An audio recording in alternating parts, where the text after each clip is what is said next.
नमस्कार, आप जुड़ चुके हैं हमारे साथ। मेरे साथ रोहित शास्त्री जी जुड़ेंगे और लगातार बात जो है जम्मू कश्मीर के मुद्दों को लेके की जा रही है। मुद्दा ये है कि क्या जम्मू और कश्मीर में तेल और गैस कितना अभी तक बचा हुआ है।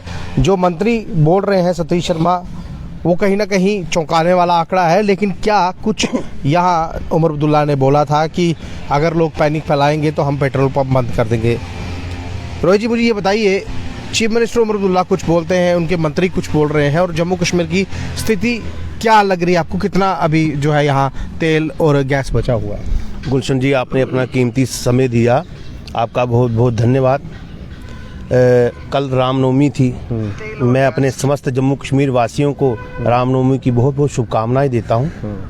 और जहां तक तेल और गैस का जो मुद्दा है, भारत सरकार के अनुसार जो हमारे यहाँ तेल और गैस का जो भंडार है, इस समय वर्तमान स्थिति में 60 दिन का जो है तेल है और 1 महीने की जो गैस है वह सुचारू रूप से, व्यवस्थित रूप से जो है भारत सरकार के पास है।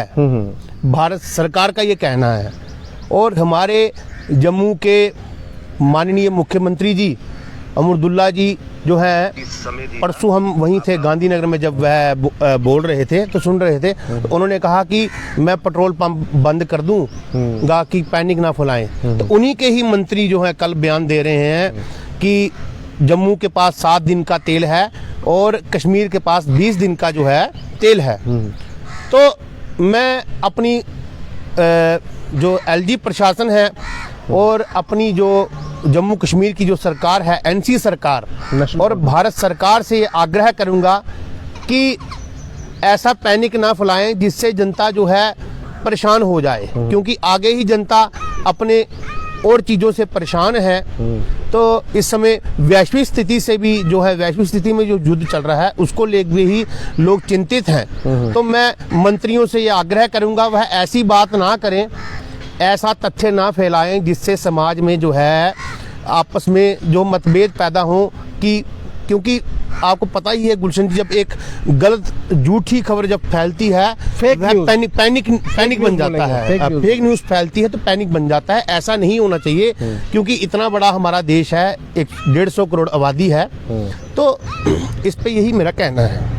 रोहित जी, मुझे एक चीज़ आपसे और पूछनी है। देखिए, अगर ये तो हो गई, ये तो एक चीज़ होगी। दूसरी चीज़ ये है कि जम्मू कश्मीर के अगर जिस हिसाब से भी हम बात कर रहे हैं, हालातों की बात की जाए या डॉक्टर फारूक अब्दुल्ला की बात की जाए, जो उन पर गोली कांड हुआ था, उसको लेकर आपका क्या कहना है? गुलशन जी, देखिए, राजनीति में जो है उठक पटक चलती रहती है। और जहाँ तक फारूकुल्लाह जी का जो है, उनका जो उनके साथ जो कांड हुआ है, उसके बारे में मेरा यही कहना है कि उन पर जो जिस व्यक्ति ने जो गोली चलाई थी, वह व्यक्ति कमल सिंह जम्वाल कुछ नाम है उनका, तो उन्होंने जो है गोली चलाई है। परंतु मुझे अभी तक, क्योंकि वो भी एक स्थिति मुझे साफ नहीं दिख रही है, क्योंकि उसमें जब उन्होंने गोली चलाई है तो वह उस समय शराब पिए हुए थे, और उसके शराब पीने के बावजूद वह गोली चलाते हैं और वह ये बयान देते हैं कि मैं 20 साल से इनको ढूंढ रहा हूँ। जब ये सोचने की बात यह है, अगर वह 20 साल से उनको ढूंढ रहे थे, तो जनाब 20 साल में आपने एक बार, पहली बार आपकी मुलाकात हुई, इसका मतलब आप कोई बाहर की कंट्री रहते थे क्या? तो ये चीज़ें साफ नहीं है। हमारी जो पुलिस है वो इस पे जो है वो जांच कर रही है, जो उसके बाद जो उसका प्रश्न चिन्ह है, प्रश्न चिन्ह है। अभी मुझे ये बताइए, साफ नहीं जी, प्रश्न चिन्ह है। देखिए, अभी कश्मीर से एक भाईचारे का प्रतीक साहब नजर आया। उन्होंने चंदा इकट्ठा कर देखिए, ईद नहीं मनाई, लेकिन चंदा इकट्ठा कर ईरान भेजा, और ईरान ने भी कहीं ना कहीं उसके बदले में जो चंदा गया है, उसने भारत के लोगों का शुक्रिया अदा किया, ना कि कश्मीर का, भारत के लोगों का शुक्रिया अदा किया है। गुलशन जी, ईरान जो है, मैं ईरान का आपको इतिहास बनाना चाहता हूँ। आज हमारे प्रॉब्लम ये है, हमारे जो लोग हैं उनको अपना इतिहास ही नहीं पता है। और जो भी मुल्ला मौलवी और जो हमारे यहाँ बड़े बड़े जो धर्मगुरु हैं, वह जो बताते हैं जनता उसी को जो है अमल में ले जाती है। पहले हमें अपना इतिहास पढ़ना चाहिए। हमारा इतिहास है क्या? हमारा इतिहास विष्णु पुराण के अनुसार, हमारे विष्णु पुराण में पहले ही लिखा है कि हमारे यहाँ सप्तद्वीप हैं और सप्त समुद्र हैं। सप्तद्वीप माने जम्बूद्वीप, लक्षद्वीप, शाल द्वीप, कुश द्वीप, कोच द्वीप, पुष्कर द्वीप, यह जो हमारे यहाँ सप्तद्वीप हैं। और सप्त नदियाँ हैं, 7 समुद्र हैं, सॉरी, लवण, इक्षु, सुरा, सर्पी, दधी और जल, जिसे हम अंटार्कटिका वगैरह जो भी कहते हैं, इंडियन ओशन कहते हैं इंग्लिश में। तो ये हमारे यहाँ इसका इतिहास है। और जहाँ तक ईरान का इतिहास है, ईरान को पहले आर्यों की भूमि कहा जाता था और इसका पहले नाम जो फारस की खाड़ी और पर्शिया के नाम से ईरान जो है संबोधित किया जाता था। सन 1935 में जो है पर्शिया के नाम से जाना जाता था। उसके बाद जो है हमारे यहाँ जो है उनके जो है नए जो राजा आए, राजा शाह पहलवी के शासन के आर्यों की भूमि इसको कहा जाता था। उसके बाद अन्य राजा आते गए, उनके जहाँ अनंत जो उनके जो आते गए उसका नाम चेंज होता है और इस्लाम में कन्वर्ट हो गया। परंतु जो ईरान है वह जम्बू द्वीप में ही आता है और आज भी वहाँ पर एक मंदिर है, विष्णु मंदिर है और उस मंदिर में वहाँ शंकर भगवान की पूजा होती है ईरान में आज भी। तो ईरान जो है जम्बू द्वीप में ही आता था। तो संस्कृति सभ्यता भूलने के कारण जो है ये सब इसके परिणाम हैं। और जहाँ तक जो हमारे कश्मीर के लोगों ने जो ईरान में जो चंदा भेजा है, करीब जो मेरी नॉलेज में है 500 करोड़ से लेके 1000 करोड़ तक जो है उन्होंने जो है चंदा भेजा है। तो मैं उन लोगों को ये पूछना चाहता हूँ, अच्छी बात है आपने चंदा भेजा है, हमें बहुत खुशी है, क्योंकि किसी की बुरे वक्त में उसका साथ देना बहुत जरूरी है। परंतु मुझे एक चीज आपकी समझ नहीं आई, आपने वहां चादर बिछा कर जो है उस पर बर्तन रखकर सोना जो है, सोने के टॉप्स चैन वगैरह खुले में रखकर और पैसे नोटों की गड्डियां खुले में रखकर और मीडिया बुलाकर क्या साबित किया? हालांकि आपका अपना पैसा है, आप जो मर्जी कर सकते हैं, हम नहीं बोल सकते, परंतु हम एक प्रश्न जो मेरे मन में आया वह प्रश्न यह है कि देखिए हमें समाज को इकट्ठा लेकर चलना है। अगर आप वहाँ मीडिया बुलाएंगे तो वहाँ समाज में हिंदू मुस्लिम का जो है एक उन्माद फैलेगा। मैं एक चीज आपसे पूछूं, और दूसरी बात यह है कि जहाँ तक इस्लाम की बात है, कुरान की बात है, हमारे शास्त्रों में भी यही कहा गया है।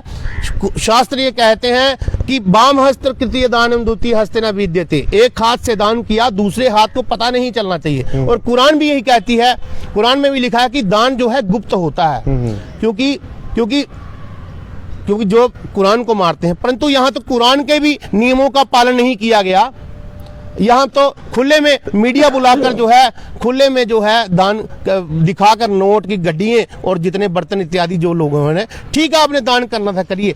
बाकी मैं ये पूछना चाहूँगा कि पहले तो अपने घर में, जम्मू कश्मीर हमारा घर है, यहाँ के लोग जो दुखी हैं पहले तो हमें उनका दुख दर्द दूर करना चाहिए, उसके बाद हम बाहर के देशों को जो है सपोर्ट करें।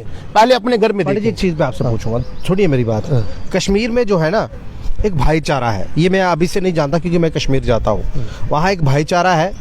अगर एक पड़ोसी को दिक्कत होगी ना तो दूसरा पड़ोसी उसको पूछेगा, उसको हमसाया बोला जाता है। अगर कोई व्यक्ति बीमार होता है, सुबह उसकी अगर खबर करते हैं तो शाम तक उसका इलाज के लिए पैसे इकट्ठे हो जाते हैं। क्या ये चीज़ जम्मू में आपको दिखती है? गुलशन जी नॉर्मली बताइए। देखिए ऐसा है, जम्मू हमारा जो है ये डोगरों की भूमि रहा है। जम्मू कश्मीर जो है एक ही है, अलग नहीं है। नहीं, मैं इसको अलग नजरिए से अपने लोगों की इंसल्ट नहीं कर रहा हूँ। मुझे ये बताइए कि भाईचारा यहाँ पर है या नहीं है? एक पड़ोसी दूसरे पड़ोसी के साथ नहीं बोलता है। नहीं, वही कारण है ना। देखिए हम एक दूसरे की जो टांग खींचते हैं ना, वो चीज गलत है, वो नहीं होना चाहिए।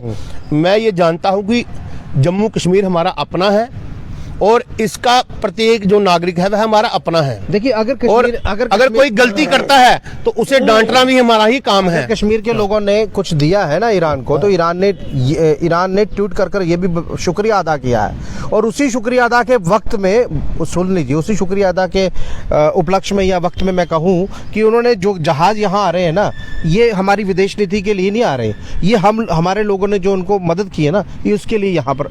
नहीं गुलशन जी, देखिए मैंने ये नहीं कहा उन्होंने गलत किया। हाँ। मैंने ये कहा है कि उन्होंने बहुत अच्छा काम किया, मगर उन्होंने खुले में करने की क्या जरूरत सर, थी? यही काम अगर प्रधानमंत्री कर देते तो इनको क्या जरूरत पड़ती करने की? एक नॉर्मली बात बता रहा हूँ, अगर हमारे प्रधानमंत्री, यशस्वी प्रधानमंत्री यही काम कर देते तो हमारे इन लोगों को अपना जेवर देने की जरूरत क्या थी? अपने बच्चों की गुल्लक तोड़ने की जरूरत क्या थी? मैं जनरली बात कर रहा हूँ सर। अगर प्रधानमंत्री ट्वीट कर देते, बोल देते, जब उन बच्चियों की मृत्यु हुई, स्कूल पर बम फेंका गया, या खamenei साहब की जब डेथ हुई, तब एक ट्वीट कर देते, क्यों नहीं किया? कारण क्या था? देखिए, उन भारत सरकार का, प्रधानमंत्री जी का क्या, उनका क्या नजरिया है सोचने का, मैं ये नहीं जानता हूँ, क्योंकि वो किस सोच से चलते हैं। मैं अपनी सोच बताता हूँ कि मेरी सोच ये है कि जो उन्होंने काम किया बहुत अच्छा किया, परंतु इतना जो उन्होंने वहां पे मीडिया बुला के किया, ये गलत किया। नहीं, मीडिया क्योंकि इसमें क्या है, जो हमारे यहाँ समाज में जो लोग हिंदू मुस्लिम का जो उन्माद फैलाते हैं, उनको मौका मिल गया। देखिए ना, उनको मौका मिल गया, और ये मौका नहीं मिलना चाहिए। सुनिए मेरी बात, अगर भारत देश का प्रधानमंत्री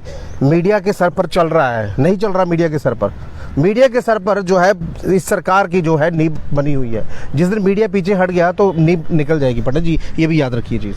नहीं गुलशन जी, आपकी सारी बातें सही हैं, आप सही कह रहे हैं, परंतु ऐसा है, देखिए, हमें समाज को एकता की भावना से लेके चलना है। समाज में ऐसा नहीं हो कि क्योंकि ऐसा हम कोई कार्य ना करें, अगर हम भी कोई ऐसा कार्य करें, में समाज हमारे पे प्रश्न चिन्ह लगा सकता है, और नहीं लगना चाहिए इस समय, क्योंकि जो देश की जो स्थिति है, अमेरिका ने जो है पहले वेनेजुएला पे कब्जा किया, फिर ईरान पे बम फेंके, और उसने जो रोल निभाया है, क्योंकि अमेरिका का तो मैंने पहले भी आपको बताया, अमेरिका किसी का सगा है नहीं। अगर हमारे प्रधानमंत्री साहब विश्व गुरु बने हुए हैं, अगर देश हमारा सक्षम है, 144 करोड़ से ऊपर हमारी आबादी है, तो जरूरत क्या है किसी के पास खड़े होने की?